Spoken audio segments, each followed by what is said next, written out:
Welcome to another episode of Unpacking. Tonight we're going to delve into the very controversial topic of suicide. Tonight we'll be discussing the root cause of suicide, the social viewpoints, when to seek help, effective prevention, and also the importance of therapy. As you know, the memo here on Unpacking is to agree to disagree. All of what we say here are not facts, but our own opinions that we choose to delve into. Now, as usual, I'm here with my fellow hosts, Josh and Alex. How are we feeling about discussing suicide, guys?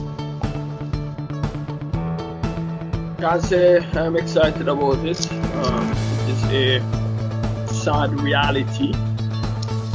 It's becoming too frequent an occurrence that people are taking their own lives. It can happen to anyone. None of us are above having thoughts that could lead to actions being taken to end one life. So yeah. Okay, Josh, what about you, Alex? I mean, it's a very touchy topic overall. I don't think there is a lot being done currently, to help persons get over the whole thought of ending their own life. But it's definitely a topic we can delve into and see what comes out. Okay, well, the reason for the bringing about of this topic, Josh had said something the previous episode. If you guys had listened, he had spoken about the rising numbers of suicide with men versus women, and also from my research, I've realized that suicide has been at an all-time high since the beginning of the pandemic to present day. So we've decided to speak about this today now. From your guys' standpoint, what do you believe is the root cause of suicide, holistically? What do you believe causes someone to say, hey, I may want to take my life? What are some of the factors you think are included in somebody coming to that decision? I mean, are you asking us to just throw options out there? Because it's ultimately what you're thinking. Stress can cause it. Well, stress definitely can cause it. Financial problems can cause it. Depression can cause it. I've seen, or rather heard, read, watched, where it's just the fact of even bullying causing it. So there are lots of different factors and facets that can actually move one into the thought or the act of committing suicide. Okay, so Josh, all right, let's put this question to Josh, right? What are some of the root causes that you believe would have somebody come about making that decision? I mean, Alex just said that you have things like pressures, stress, financial problems, bullying, things like that. What are some of your viewpoints as what are some of the causes or prerequisites to wanting to commit suicide? Right. So I do agree. I do agree with Alex, with the things that he has said, but I think there's one key factor that is missing, and is that yes, all of those issues, the stress, the financial difficulties, bullying, feeling lonely, heartbroken, even sickness, being diagnosed with a chronic illness, but chronic or terminal. What really happened is the loss of hope. So you have the situation, because we have all been through situations in our lives that have, brought us down and out. But not everyone think of committing suicide. While some people actually have the thought, they never act upon it, or it is quickly dismissed, right?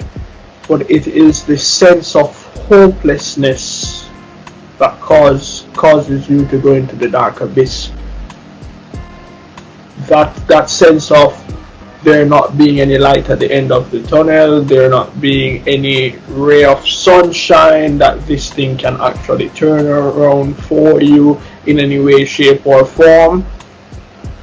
That is what I think separates regular folks, and it's regular people that commit suicide.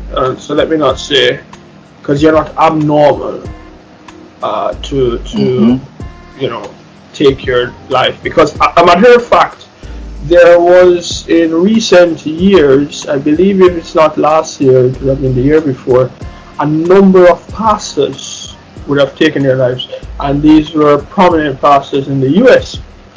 And persons inquired, and I remember listening to a sermon from Dr. Howard John Wesley he was touching on that topic and saying that a lot of persons are criticizing and saying, oh, pastors don't have things together and they're supposed to be the spiritual leader and what's it not and all the rest of it. But what he was pointing out, and so often is the truth, the persons who commit suicide have been a tower of strength for people around them. They have been the spiritual leader, they have been the person who solves their other people's financial problems or protect them, but there is no one there doing that for them. No one is taking care of them whilst they are taking care of everybody else. So that too is a factor. So hopelessness and feeling as though there is no one that has your back whilst you are looking after everybody else's well-being.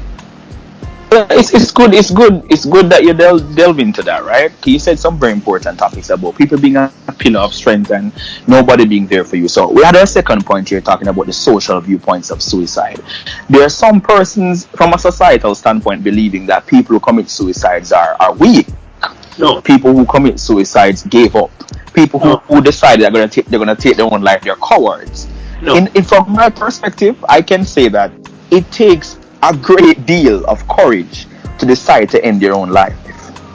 Not It takes a great deal of it takes a lion's worth of courage. Right. No, I don't think it is to decide. I agree that it takes courage, but it's not to decide, but it's to actually carry. Right. Exactly. Completely. I completely agree. It's right. Because to make a decision, right. Exactly. We decide to do many things and still don't do it. But the decision to go through with it, no, that actually takes the courage. Right. That takes the courage. So, with some people believing that, right? Because when people approach you, like let's say for instance, you in your profession, right, Josh, you in your profession, and somebody comes to you, I understand that you may not have the same viewpoint that other persons do, believing that you're weak for coming to me telling me that you're feeling stressed by this financial debt, that you want to resolve this, but the only way out you see is by you just ending it all and them just writing it off as bad debt.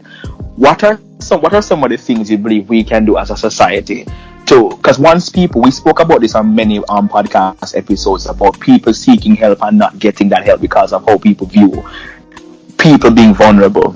Somebody being vulnerable about suicide. That's the point. Somebody being vulnerable about suicide. How do you think we can change as a society to really to really change our viewpoint that suicide should not be seen as somebody being weak, but rather the other way around? Alright, so for me, I have been in a situation where persons have come to me and said,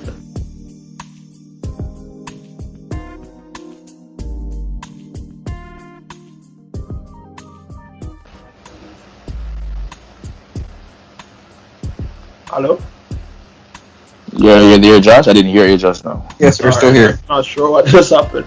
Right, they don't feel like living anymore. My response is never immediate in a case like that. I'm there, present. I let you know that I'm there with you because I'm waiting on you to continue your thoughts.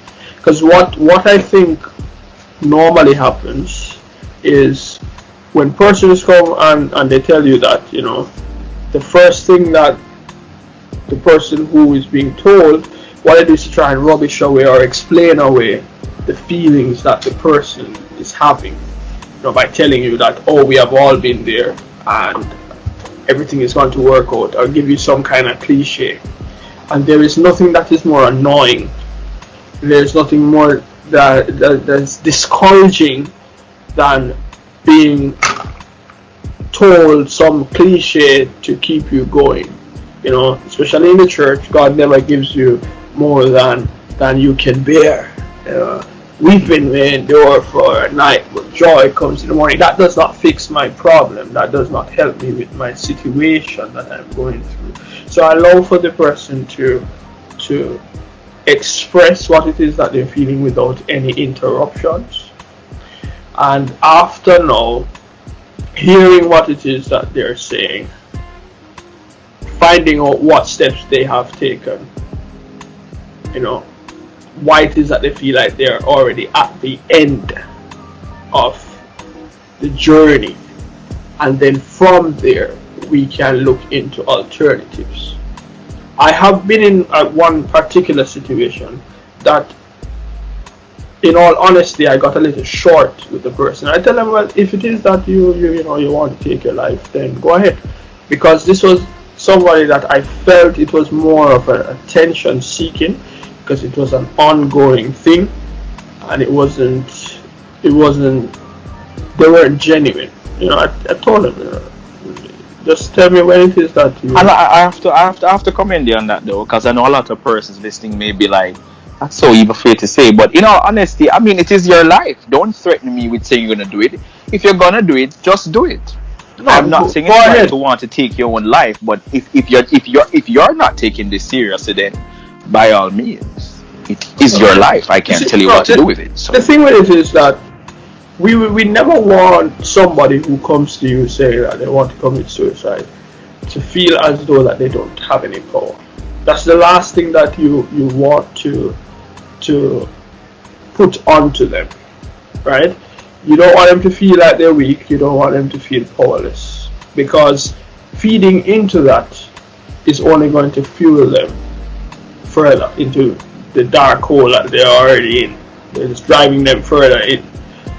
You want them to. But you see, but hold on. Before you say the next point, it is important for that. Of course, I get what you're saying. However, your response to that person would have definitely been put into play by how they're telling their story to you. No, like because you said, this person clearly wasn't genuine. And it wasn't a one-time thing. This was exactly, it was an ongoing thing. So it seemed as if it's just for attention, like you said. But if I know for a fact somebody's in a situation where they're just now reaching out to me, I'm not gonna coerce them into taking their own life. No, at that point in time, I'm not being helpful. And we see it in movies. Right, we see it in movies. We have seen it here when somebody climbed on one of the banks. I think it was down in Montego Bay and wanted to jump. People are there with you in the beginning, and they're encouraging you to come down, I think. But then after a while, they get short with you. Tell them, all right, jump, go ahead, jump, because you're taking forever, and it happens. No, but you're taking forever. So what's the stance on that though? It's the case where they want to help the person, they don't want to help the person, because that's another thing that we need to discuss here. Some persons who will tell people that, hey, I'm here for you, whatever reason, whatever the case might want to be. Sometimes they're just there to get the praise that they told you not to commit suicide, or they prevented you from doing the same. Some people do the same suicide prevention to get attention, if you're following what I'm saying. Right. Because all those people being there saying, don't jump, and all of a sudden, all right, well, jump here, take too long. I mean, this isn't suicide on a whole is not a funny topic. And under no circumstances should you say, because the fact they got on the ledge, they could mean some business. I'm not saying they're gonna definitely do it. I'm not saying they definitely won't do it, right? But for you to coerce them to say, and that's something within our culture, and most cultures in the world, really and truly, people just doing certain things for the attention. Like there are people in the same situation you just described, and I'm certain if that's a real thing, like you just said, there must be some video of it somewhere collecting likes.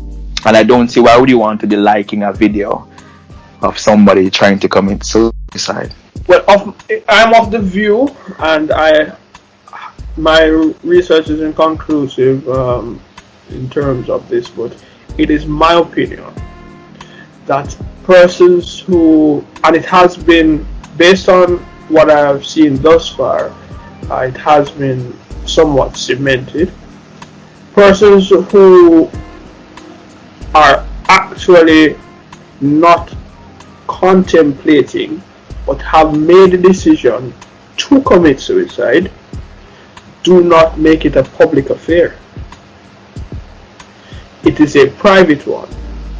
So they go into their bathtub, they go to their bedroom, they go to the river at night or the sea at night, having packed stones into their bags or tying down themselves or something of the sort to assist with them not surviving.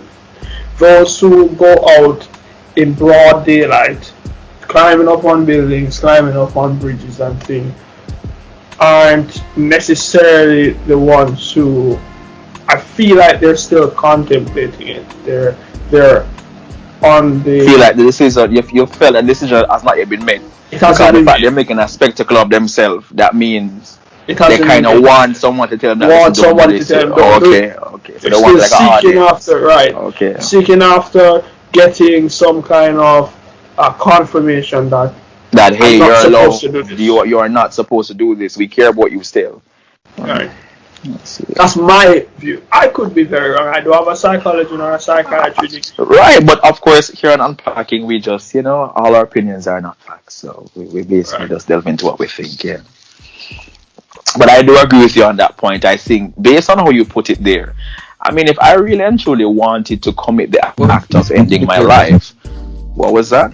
Actually, completely right from a psychological standpoint. He is right. I The think persons who raised in a public manner are the ones that are still on the fence with the decision, and they want at that point in time. It's the same saying as when a man or a woman loses hope and they will just stop and look to the sky and say, "Lord, give me a sign." It's the same.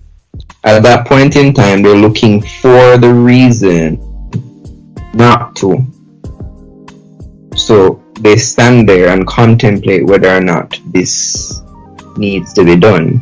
It is definitely possible to talk someone down from that point. It is possible, but it just depends on.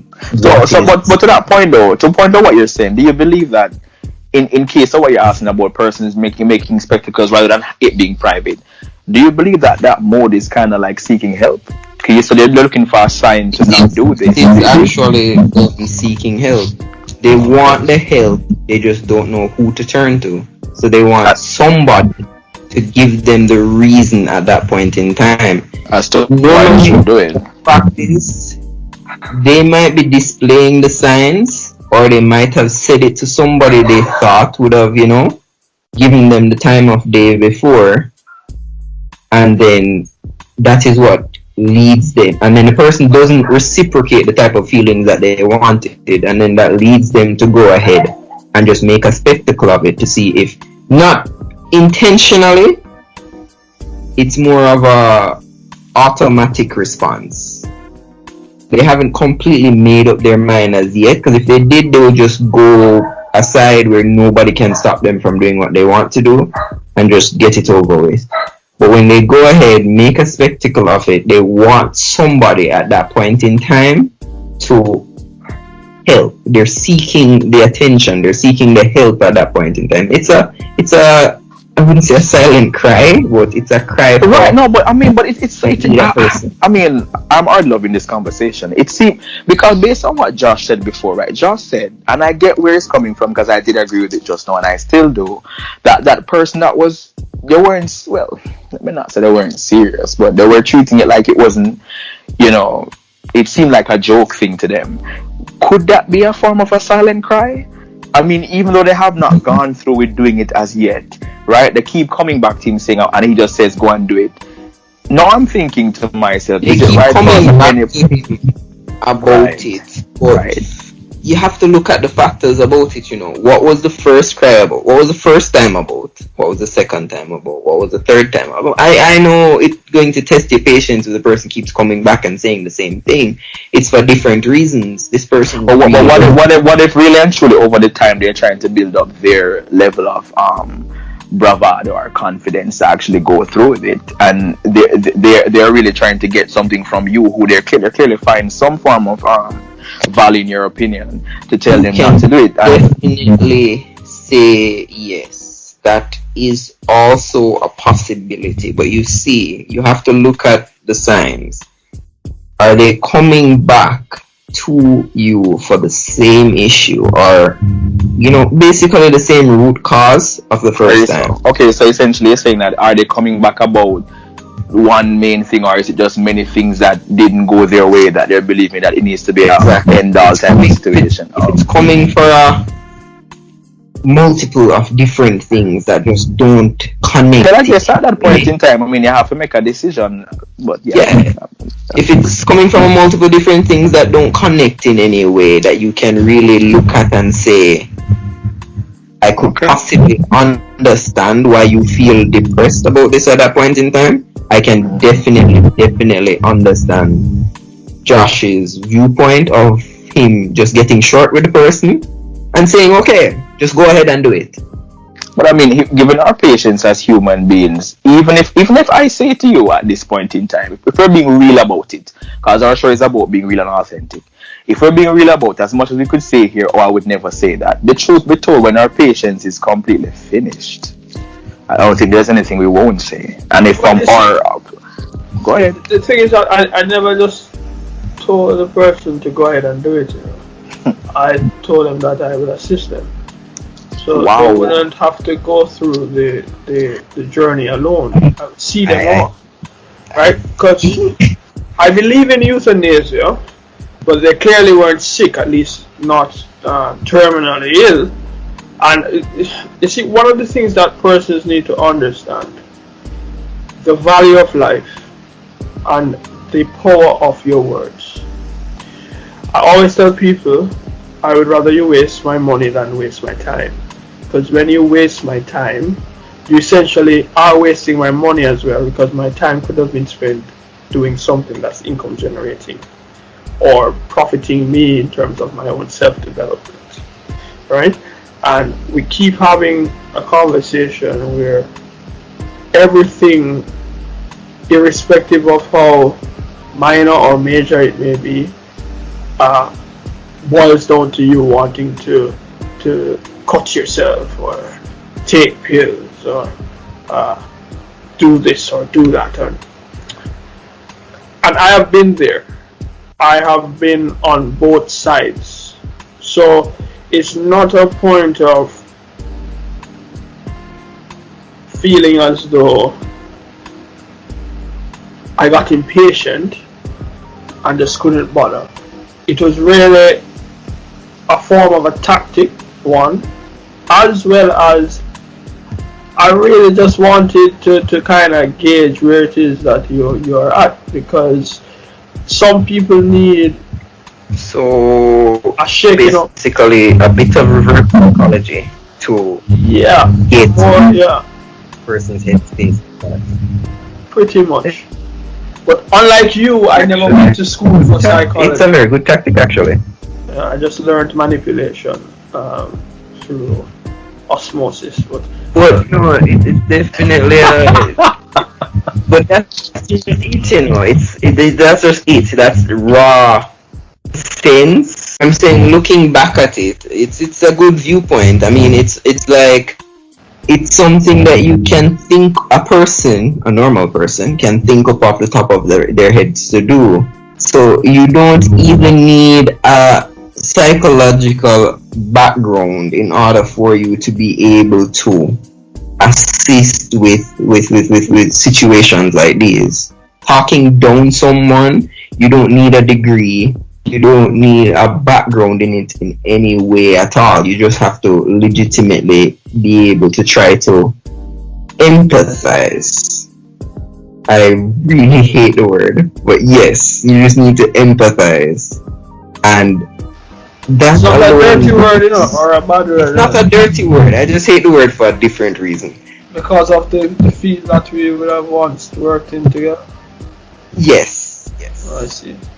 I love it because Definitely. of that, because it is a requirement of the job, and so I empathize. Sorry, empathy is just never my strong suit because I've never been that type of person.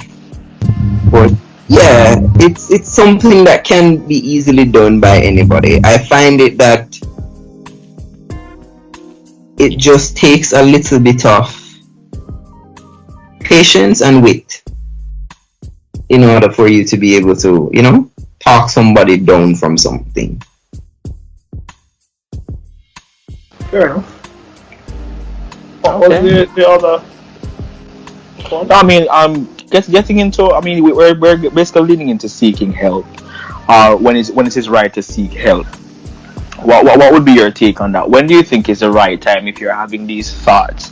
And it's right to say, hey, maybe I need some help with this. Maybe my outlook on this is probably not the right one. Getting a fresh pair of eyes to look at this may not allow me to make this final decision. When do you either of you guys think is the right time to say, hey, I need to talk to somebody about this?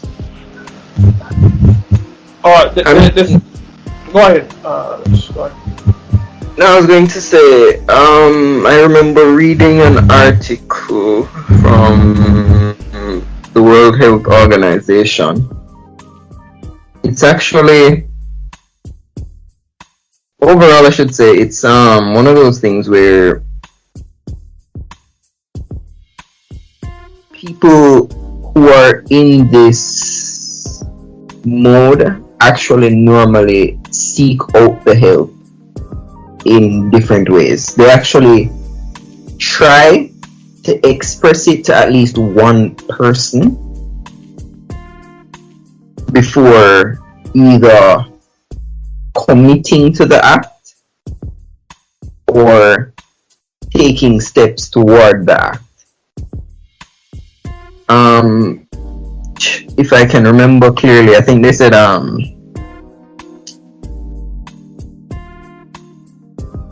well, this was I think it was a much earlier article because I remember reading this at the end of last year. No, the beginning of last year, I should say, the end of 2019.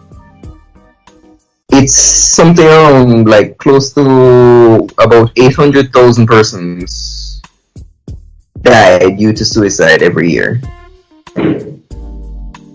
And for every suicide, there are like many more people who attempt suicide every year. And a prior suicide attempt is like the single important risk factor for suicide in the general population. So people who actually tried it before in some way, shape, or form, meaning, we have kids who go through it where they probably feel like, hey, their girlfriend broke up with them, boyfriend broke up with them, and they just decide to, I can't live anymore, I'm going to go cut myself. They're the ones who normally relapse to that at a later point in time where something else drastic happens if they didn't succeed the first time. So with that being said, Alex, right? I get what you're saying right there, but with those people, whether it be something minor in what you just said, when do you believe those persons listed? When do you believe it's right for them to say, "Hey, I need some help with what is happening with me"? They're not going to come forward and just say, "Hey, I need some help." It's the person who they go to seek the help. They won't say it directly that I think I need help with these thoughts. Oh, okay. They'll likely say, I'm having this thought, or I want to do this. And it's the person who they go to and say this to should probably take a second to stop whatever they're doing and try to assess the situation or assess the stage at which this person is at that point in time to figure out, is there a way that I can probably talk this person away from doing this and then getting them the proper help that they need if they're not the person who can provide that help. So So it's never the person themselves that are going to, well, in some cases, but not in the majority. The majority of cases, they will actually try to say to a close friend, a relative, or just in general, someone who they, really, really trust. And it's that person that should take it at that point in time to say, well, Mary told me this. I think I need to really look into this situation and see if I could probably get somebody who is probably a little bit more qualified to just assess where Mary's thought is at this point in time. So that, I probably say something to her and she probably seems like she's okay, but really she's not. Don't just leave it as it is, thinking that, oh, you talk them down, it's fine, no, nothing will happen. You should make it, after you figured out that, hey, this person is having this thought, make it a point of duty to actually see if you could get someone with a little bit more background to, assess this person. I fear I do agree completely with what you would have said. It is now up to 1 million because the number of suicides, not just those that are successful, but the attempts as well, have drastically increased in 2 years with the pandemic that is upon us. And one of the major reasons, and I would have alluded to it earlier, is loneliness. Not having persons in your corner, and then being forced to quarantine, to go through curfew, lockdowns, and the stress of it all that comes with the uncertainty added to your already messy life, that causes people to just give up completely. We have a suicide hotline. How effective it is? Right, exactly. How effective is that? Because that's my next point to get into. Is there any real way to effectively? Well, as I was going to say, there are suicide hotlines all over the world. In some countries do have suicide hotlines. The effectiveness of the hotlines, though, that's a whole other issue, in the fact that, you see, the problem with these hotlines is you have persons who will just call in as a joke. You have persons who are going to call in as a joke. You have persons who are actually calling in because they have real problems and real issues. In some cases, really and truly, it works out. It is effective because these people actually just want somebody to talk to. So having someone on the other end of the line who is willing to talk to you, even if it is that you don't want to accept the help that they will give to you, because they do ask you questions like where do you live, who do you live with, they try to get your contact number. But you see the thing about that right there, no, right? You see, just like we'll have some BPO sectors that will say, I'm trying to sell you something, right? But yes, I need to know your blood type.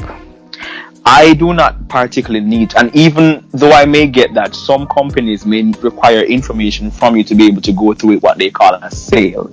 If you are trying to prevent somebody from slitting their wrist or deciding to down a bottle of Ambien with whatever it is, right? Do you think it is necessary to get, are those things primarily what you need? It's not primarily what you need. I think it ruins the effectiveness of what your job is.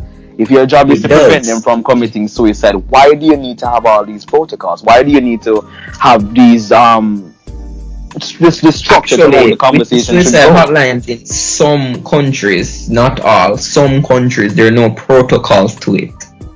No, but even the protocol, there's some of them, you're right. In some countries, there's no protocol. There are no structured one where you have to say yes, this and that. When the person comes on and the person starts to talk, in some way the protocol is listen. listen first, assess the situation, assess where the person's head game is at, and at that point in time, you take the steps forward. Because you can sit there and listen, but you have to also give feedback. Give feedback. While giving feedback, you try to soothe the person, drop in the questions that are needed. You can't just get off and be like, okay, and may I have your name? And may I have your phone number? No. In some cases, I mean, I'm trying to pinpoint a country in particular that has very lenient, I should say, suicide prevention. I think that has to be. I think it has to be the UK. From what I have seen, many places over there that has to do with suicide, they have a very lenient way. Oh, I don't want to use the word lenient because you shouldn't be using that word in this setting. Anyways, they have a more. I want to say relaxed. I want to say right. I want to say relaxed or more cordial or informal way of how they deal with those type of things. That they'll ask the person like, okay, so what do you have around you right now? What happened today? They speak to you like you're human.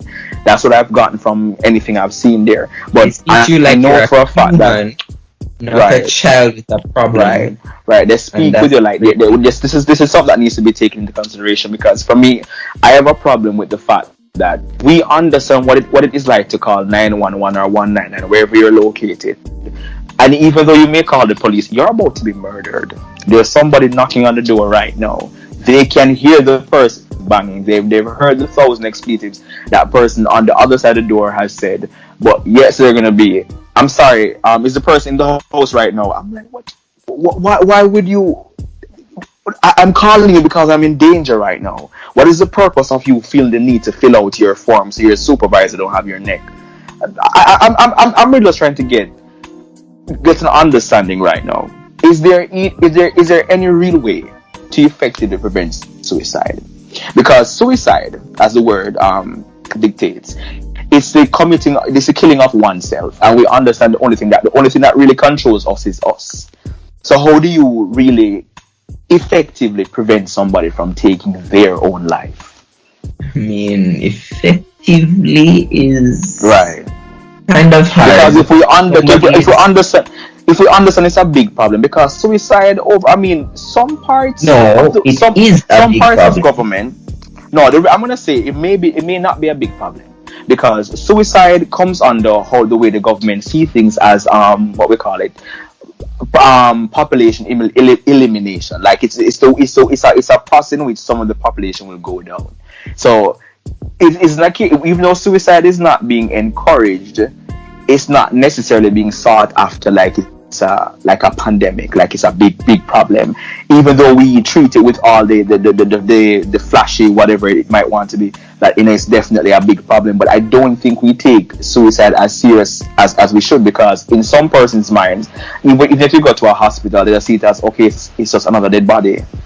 Alright, so I'll chime in there, because one of the things, and I believe that when a country does not have suicide, well, the concern is not a national one in terms of prevention of suicides. It can play into persons being gaslighted into taking their own lives, and that is actually murder.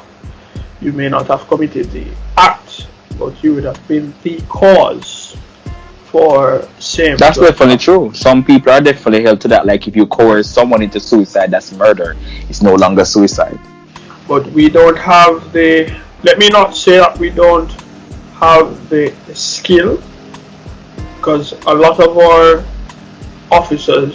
police officers who are detectives would have been trained overseas. And if not trained overseas, we would have had persons from overseas coming here and training them, and then they in turn train the underlings. So it's not as though it is not a known fact, because if I know it, I would want to think that the police academy will be aware of it, because they do offer an associate in criminal justice. Yeah? So that's a fact.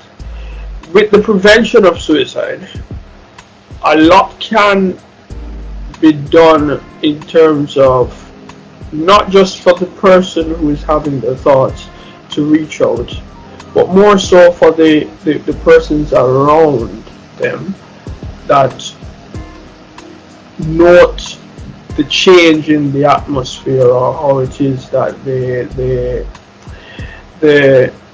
are behaving. Because people always give a sign, Don't feel like somebody just gets up one morning and decides, all right, this is it. This is my. And not to cut you, but you're right.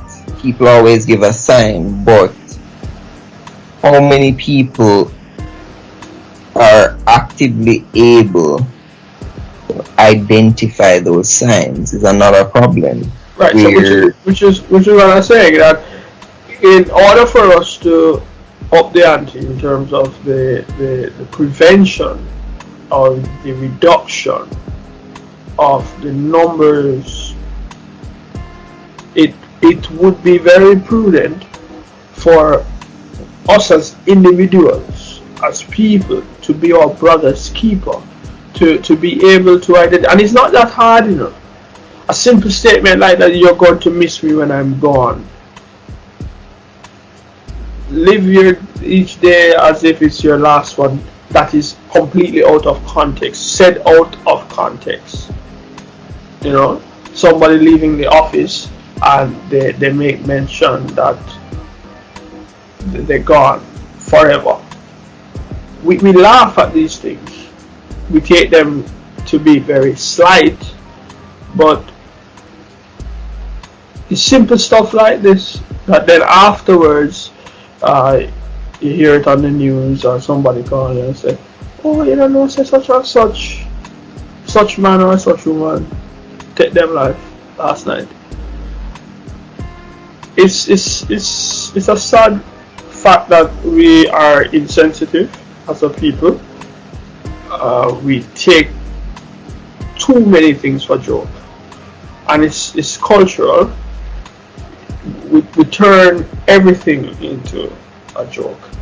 The Prime Minister is locking down the country because he's trying to contain and to flatten the curve, and all the memes. There have been some memes nowadays that I'm seeing here in terms of history. I'm not sure if you guys have seen them. I'd love to say I didn't, but that would just be a lie. I've seen every one of them, mimicking actual moments in history. With actual historical figures with this black and white filter and then put up onto it. But you're right. In this culture, I was even saying to myself as I was. No, I mean, I'm pretty sure you may have seen it, Alex. You must have seen it somewhere. I mean, if you've seen anybody post anything with a black and white filter on it, anything no, that sorry, I haven't been in the media since the last weeks.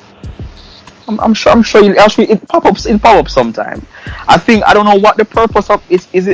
It's behind it. I'm not really sure. I really don't know, but I just know it's coming from some place of some. I don't even know what to say. But to Joshua's point, though, no, many things we don't take seriously, and this goes back to Alex's point of killing the chicken in front of the monkeys. Nothing we take seriously unless there are grave consequences. But I don't think, and suicide is quite grave, so to speak. It's quite grave. But even with that being said, we still find a way to laugh about everything that's serious, and I think some people use that in our culture to say that's our Jamaican charm. The fact that we don't take anything really too seriously, and we, have that tagline, no problem, MON, that type of thing. But I don't know. I want to burn the person alive who did that. But anyways, created the meme. Yes. I don't think anybody says "mon" anymore, but okay. Oh, that's what you mean. The tagline. Nobody ever said that. No, and anybody listening out there, whether you're local or internet, we don't actually say MON. No real island Jamaican. We don't say that. We absolutely don't say it. Anyone that ever says that to you, if you're Out of all of it's the words that we actually pronounce badly, man is not one. Yeah, it's definitely not one of them. The O will never be heard. Exactly. Never be heard.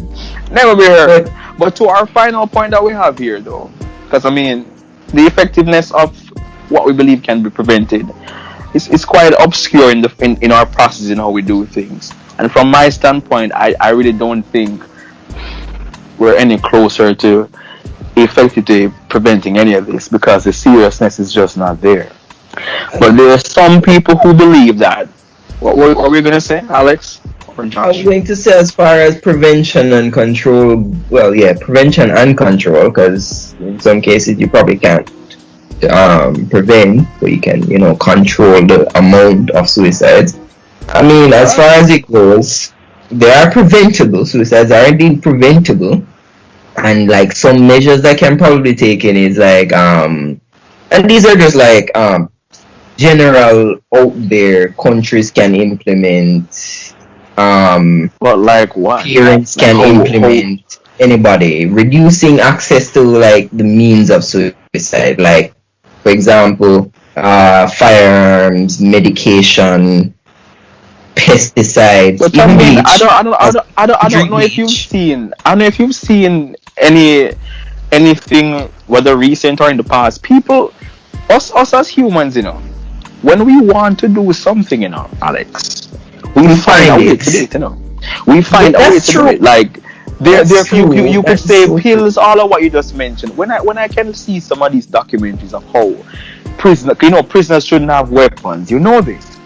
But when you see somebody being able to strip down a bed frame down to just the wires, soak it in some vinegar for it to soften a bit, to create like a link to wrap around their neck so they can run and jump and hang themselves. I mean, It's ready how- vinegar, but how- hey, some solution. It probably isn't vinegar. I'm probably getting that wrong, but something to make No, the I'm metal just- malleable. Something to we're make it, being able to stretch.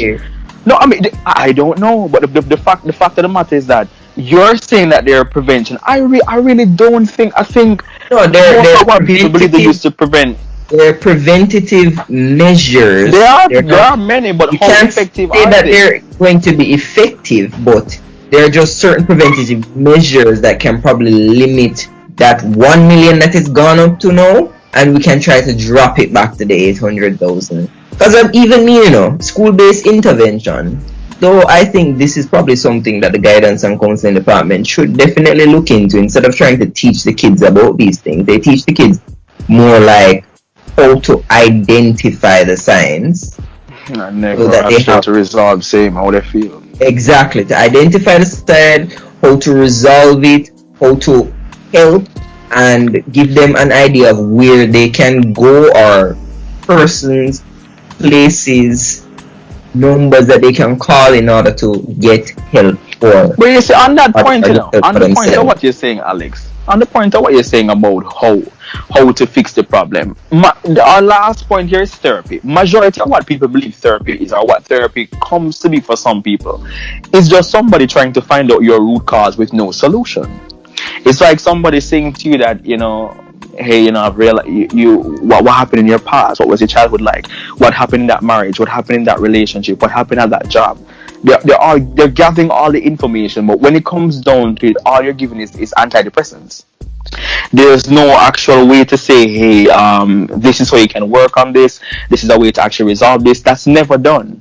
And I could be saying that wrong, but I've never known for any conclusion of what therapy is, where suicide attempts have been concerned, were they ever brought to a point where Therapy in some cases works, because as we depending on the topical issue, though. Depending on the yes, topical as we issue, pointed because out if you're having- earlier in the conversation, you have the people who are on the fence. Sometimes Right. literally, you have the people who are on the fence. Therapy works better for those people than it would work for the people who have already made up their minds. Not saying that it wouldn't, but it does work. But this is a problem now. How do we get these people who who are on the fence into therapy before they take matters into their own hands. That's a major problem that we're currently facing. And with you saying that, I mean, we have to delve into it. It must be said, if you do realize someone is far gone, mentally tortured by themselves, you are not able to say a word, and enough medication cannot fix it, because of course medication goes back to what you can feel and not actually physically what you can do to yourself, right? Just like when you have someone in the hospital and they have a terminal illness, and you know for a fact it's only a matter of time. Would you believe it is right for somebody who understands that is mentally far gone, in the final days of what you believe that they might do what they're going to do, would you say it's right to just try to get them comfortable? Not assist them in doing the actual act, but since you realize your words and your medication won't work, is it wrong to, try to get them comfortable to do whatever they're gonna do? Like, leave them in a room, leave them with a glass of water, a Bible, whatever it is. Just do whatever you can to make them feel better. Is that wrong? Is that a wrong humanitarian move to make? To make them feel better? I mean, no. If I realize, right, Alex, for instance, let me say, if you're a doctor or you're a therapist, or you're just a friend or a family member, and you know that your family member has a chronic illness, terminal illness, they're experiencing pain, and you completely know that they are legitimately even begging you, please go over there and just twist the cable on that drip and let me go. No. Well, no, I'm not saying no, don't do it, but making them comfortable. I'm not sure if euthanasia is legal in Jamaica. I don't know. Well, it is for dogs, but not for humans. Not for humans. But you can make them comfortable. Wait, what is Josh saying? What's Josh saying about euthanasia? What were you saying, Josh? We're clearly talking about humans, even though some of our mates are calling each other dogs and females calling each other bitches. Well, my point. I mean, some of them are calling themselves that, but okay. This is true. My point was essentially that if you realize someone is far gone, like for instance, if somebody is in financial debt, you don't have money to give this person, right? There's no, based on their credit score or whatever there is that they've done within their life, they can't get a loan to prevent whatever is coming their way. What do you do? I'm not gonna say you're gonna give them a gun to shoot their brains out. What is coming their way? That is the question. You're in financial debt. Declare bankruptcy and start over. Well, not maybe the financial debt. Well, I'm just saying in some cases. It could be a case where they borrow money from the wrong people, and these people insist that they don't want but the money. They want. So that's fine, and that's fine, because in that case, you don't have to commit suicide because they want to kill you, and so why kill yourself? Allow them to kill you, and so that you would hope that they would get caught. But if you kill yourself, then you're just defeating the whole. Yeah, but some people take that route, Josh. Some people take that route because they want to say, I want to go out on my own terms. Alright, so for me, it might be considered a bit basic, or I don't know. But for me, I liken this whole suicide prevention just as I do with oral health in terms of brushing your teeth twice a day. It's recommended, but it's not always done. Flossing, oh Jesus, don't let me get started on that. Using mouthwash. I remember the last time I used a floss. I floss every day. That's just me. Yeah, that's just you. Right. So I liken it like that. That there are recommendations, there are guidelines that are out there. It's not that there aren't. We know they tell the signs and things, there is help. You can not only call, but you can also text. I believe that you can know even WhatsApp and touch base with social media in terms of reaching out to the crisis prevention team and the suicide hotline. But so we know that there are things in place, but just like brushing your teeth, we don't always do it. We don't always do it, and then it results in us having to visit the dentist to have a filling or an extraction. Now, for me, I don't think that suicides in its entirety can be prevented, for the mere reason that as human beings we will do what we want to do, and some of us have no sense, no reasoning ability, or judgment is so clouded that we cannot see past what we already, what we're feeling. We can't see past the moment that we are in. So I don't think that it is completely preventable in terms of not having any suicides at all. What I do believe is that enough is not being done for those who recognize that they have a problem and are seeking help. I don't think that there is enough being done in that respect to mitigate against them moving a step further into taking their own lives. We don't hear it being discussed in Garden House. When we hear of the crime and the deaths in the country being reported, we hear of the homicides, we hear of vehicular accidents. I've never sat and heard it reported that we had X amount of suicides.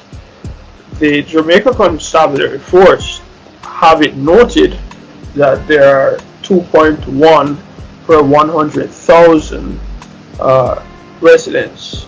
So that's the stats that would attempt suicide. So call it 2 out of every 100,000 persons will attempt suicide. But and it's between 47 and 56 deaths per year. That would average between 47 and 56, which this was back in 2020. I imagine that this may have no reason, right? So because it is not a major issue, it's not killing people. People are not killing themselves in the hundreds as the gunmen are doing and as COVID has been doing. It is put on the back burner, and until it's put up there to say that even one death from suicide is too much, we won't have much headway being made with fixing this issue. That's my 2 cents. I can definitely agree with that. But of course, this was definitely a decent conversation to have about suicide currently happening in the world right now. For our lovely listeners, you can always remember to like, share, and subscribe this video. Always remember that we meet every Monday at 9. You can always catch us sometimes with tidbits in the middle of the week if we're feeling kind of festive. You see those episodes then. And one point to note as well for all our listeners, if you do have that thought at any point in time, you can always go to your phone, go to your computer, go to bing.com and just type in the word suicide, and there's a nice little message there for all of you. And also, help, just in the event you need to just get an online chat or you just want some information. It was a lovely conversation with us here in the studio with Josh and Alex. I do hope you enjoyed what you listened to. Thanks for listening and enjoy the rest of your night.